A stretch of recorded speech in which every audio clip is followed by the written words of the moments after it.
हमने application softwares को 4 major categories के अंदर डिवाइड किया था, जिसमें सबसे पहले हमारे पास कैटेगरी बिजनेस बेस्ड सॉफ्टवेयर थे और उसके बाद हमारे पास सेकंड नंबर पे जो कैटेगरी थी वो multimedia and graphics based software थे। थर्ड कैटेगरी के अंदर हम एप्लीकेशन सॉफ्टवेयर्स को होम, पर्सनल या एजुकेशन पर्पसेस के लिए यूज़ होने वाले सॉफ्टवेयर की कैटेगरी में डिवाइड कर सकते हैं। वो सॉफ्टवेयर जो कि हम घर के अंदर या पर्सनल या एजुकेशन पर्पस के लिए इस्तेमाल करते हैं, जिसके अंदर सबसे पहले हमारे पास सॉफ्टवेयर आता है पर्सनल फाइनेंस।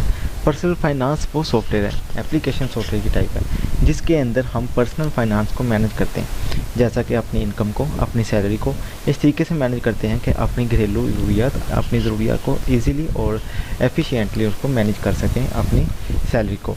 उसके बाद हम करते हैं लीगल सॉफ्टवेयर। लीगल सॉफ्टवेयर हमें लीगल डॉक्यूमेंट के प्रिपरेशन वगैरह के लिए इस्तेमाल होते हैं।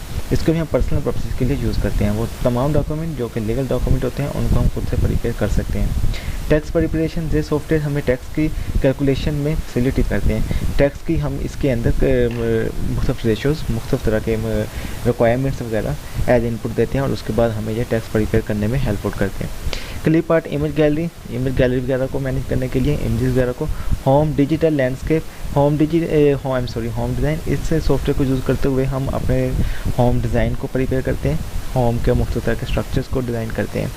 एजुकेशन पर्पसेस के लिए, एजुकेशन के अंदर मुख्तलिफ तरह के सॉफ्टवेयर का यूज़ करना। रेफरेंसेस, जैसा कि हम किसी भी डॉक्यूमेंट के बाद अपने रिसर्च पेपर में या किसी भी डॉक्यूमेंट उसके लास्ट में रेफरेंसेस इंसर्ट करते हैं, तो ये वाले सॉफ्टवेयर हमें रेफरेंसेस वगैरह को इंसर्ट करने में हेल्प आउट करते हैं।